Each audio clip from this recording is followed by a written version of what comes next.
Assalamualaikum warahmatullahi wabarakatuh. Perkenalkan, nama saya Farhan Aufa dari kelas 10B.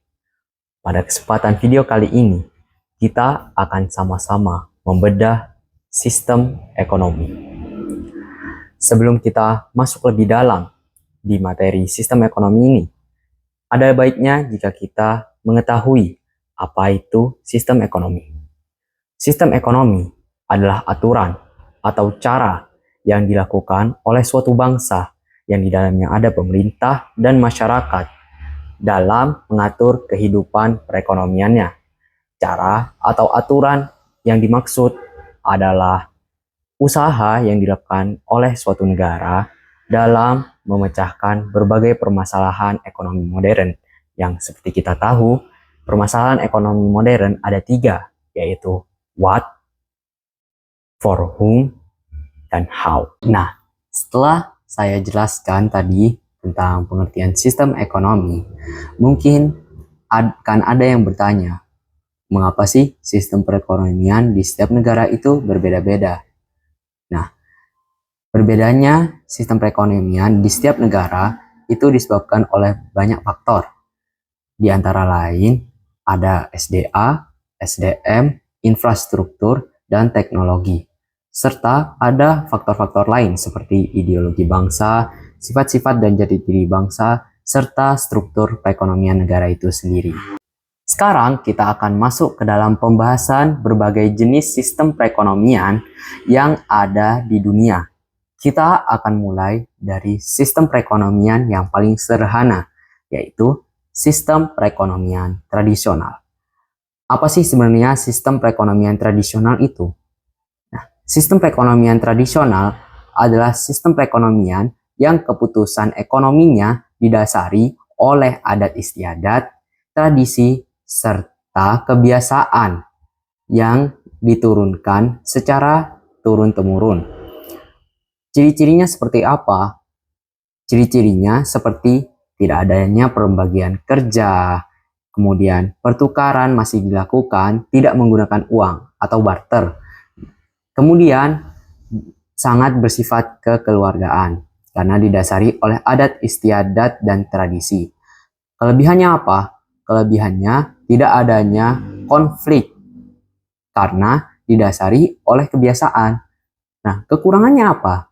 Kekurangannya kegiatan ekonomi atau sistem perekonomian yang dilakukan hanya dilakukan untuk memenuhi kebutuhan dasar, bukan dilakukan untuk meningkatkan kemakmuran ataupun kesejahteraan. Kemudian kita akan membahas sistem perekonomian yang kedua, yaitu sistem perekonomian liberal. Nah, sistem perekonomian liberal ini apa sih? Sistem perekonomian liberal itu adalah sistem perekonomian yang sangat menjunjung tinggi pasar bebas dan kepemilikan pribadi atas sebuah barang produksi. Jadi dengan kata lain, masyarakat ataupun swasta dapat dengan bebas melakukan kegiatan produksi atau kegiatan perekonomian yang lainnya. Kemudian, peran pemerintah di sini sangatlah sedikit. Ciri-cirinya seperti apa? Ciri-cirinya seperti alat produksi itu dikuasai oleh perorangan. Kemudian adanya pembagian kelas di dalam masyarakat dan persaingan antar produsen. Kalau begitu, apa sih kelebihan dari sistem perekonomian liberal ini? Nah, kelebihan dari sistem perekonomian liberal ini diantaranya adalah adanya persaingan menuju ke kemajuan. Kemudian, seseorang bisa dengan bebas mengatur perekonomiannya sendiri tanpa diatur atau diintervensi oleh pemerintah. Kemudian, seseorang bisa dengan bebas memiliki alat produksi sehingga bisa dengan bebas untuk melakukan kegiatan produksi. Nah, kalau kekurangannya apa? Kekurangannya karena peran pemerintah sangat sedikit, yang dimana pemerintah adalah sebuah regulator, lembaga yang mengatur, maka akan marak eksploitasi, monopoli, dan kelas sosial ataupun kesenjangan sosial akan sangat lebar. Setelah kita membahas tentang sistem perekonomian liberal, ada satu sistem perekonomian yang dianggap sebagai kritik dari sistem perekonomian liberal. Nah, sistem perekonomian apa itu sebenarnya? Nah, sistem perekonomian ini adalah sistem perekonomian sosialis. Apa sih sebenarnya sistem perekonomian sosialis atau komando ini? Nah, sistem perekonomian sosialis adalah sistem perekonomian politik yang melihat produksi sebagai hal yang dimiliki bersama. Nah, oleh karenanya, semua kegiatan produksi atau kegiatan perekonomian itu diatur sama negara dan dimiliki oleh pemerintah. Dalam sistem perekonomian sosialis, kepemilikan pribadi haram hukumnya. Karena alat produksi adalah milik pemerintah, adalah milik publik. Ciri-cirinya apa sih perekonomian sosialis itu? Nah, ciri-cirinya adalah faktor produksi dimiliki oleh negara dan kegiatan perekonomian sepenuhnya dilakukan oleh pemerintah dan masyarakat ataupun perorangan tidak dapat mencampuri atau mengintervensi pemerintah dalam kegiatan perekonomian.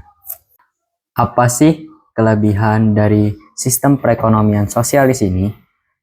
Nah, sistem perekonomian sosialis ini mempunyai kelebihan, yaitu pemerintah atau lembaga yang mengatur semua jalannya perekonomian, termasuk mengatur, mengawasi, mendistribusi, itu semuanya dilakukan oleh pemerintah. Apa sih kekurangan dari sistem perekonomian sosialis ini? Nah, sistem perekonomian sosialis ini juga memiliki kekurangan, yaitu kreativitas dan inovasi yang terhambat.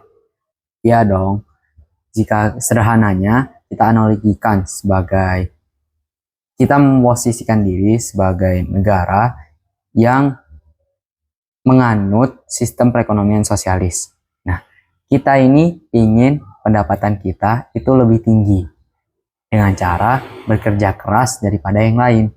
Tapi mau sebagaimanapun kita bekerja keras, pemerintah akan tetap mematok semua sama.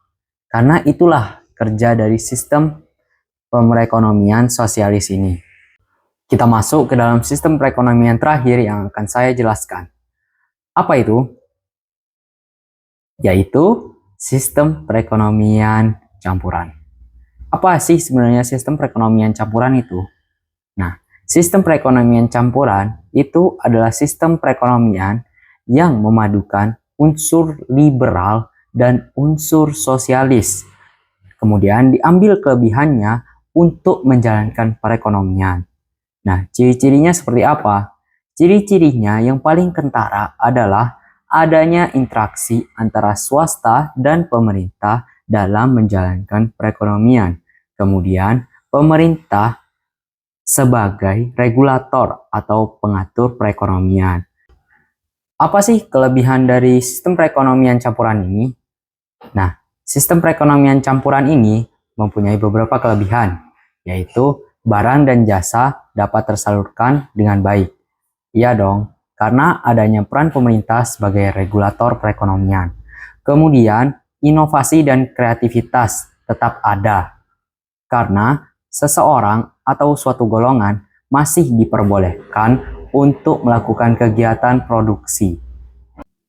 Nah, sistem perekonomian campuran ini tidak terlepas dari yang namanya kekurangan. Nah, kekurangannya ini apa sih? Kekurangan yang paling kentara adalah perusahaan atau sektor swasta tidak dapat memaksimalkan keuntungan secara maksimal karena ada pemerintah sebagai regulatornya. Kemudian, pertumbuhan atau laju ekonomi di suatu negara yang menganut sistem perekonomian campuran akan cenderung lebih lambat daripada negara yang menerapkan sistem perekonomian liberal. Setelah berbagai penjelasan tersebut, saya rasa kita bisa mengambil kesimpulan. Apa kesimpulannya? Nah, kesimpulannya yaitu setiap negara pasti memiliki permasalahan ekonominya masing-masing. Nah, setiap negara pula juga memiliki cara untuk memecahkan permasalahan ekonomi tersebut. Karena pada hakikatnya, setiap negara memiliki sistem perekonomian yang berbeda-beda karena memiliki sebuah tujuan. Mungkin itu saja yang bisa saya sampaikan pada kesempatan video kali ini. Jika ada kesalahan informasi ataupun kesalahan kata yang kurang berkenan, mohon dimaafkan sebesar-besarnya. Wassalamualaikum warahmatullahi wabarakatuh. Saya Farhan, pamit undur diri.